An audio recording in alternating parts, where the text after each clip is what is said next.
Včeraj je imel Pop TV neko tako imenovano politično oddajo, kamor je klical same leve politične stranke, ki so se pravzaprav na glas ali potihoma zavezale, da bodo sodelovali z to sedaj obstoječo kohorto, ki Slovenijo uničuje.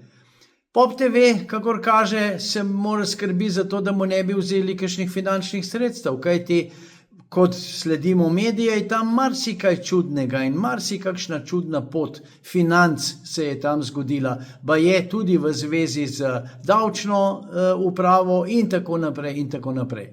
Skratka, gospodje na levi strani so prestrašeni. Njim ni do tega, da bi Slovenija dobila dobro vlado. Njim je do tega, da bi obdržala sedanjo vlado. Sedanjo vlado, ki Slovenijo uničuje in jo prodaja v nekaterih primerih v roke tudi srbski mafiji. Zato nekateri tudi hočejo, da bi se v Sloveniji uvedla srbska manjšina in bi se pozabilo na slovenski jezik. To bi bil prvi korak. Naprej pa bi se šlo kot domine. Najprej srbska manjšina, pa hrvaška, pa bosanska, pa albanska, pa ganska, pa ne vem, iz Nove Kaledonije, pa ne vem kaj še vse. Samo da bi uničili Slovenijo, slovenski narod in slovensko državo. Zato marš, banda, marš, spokajte se že enkrat.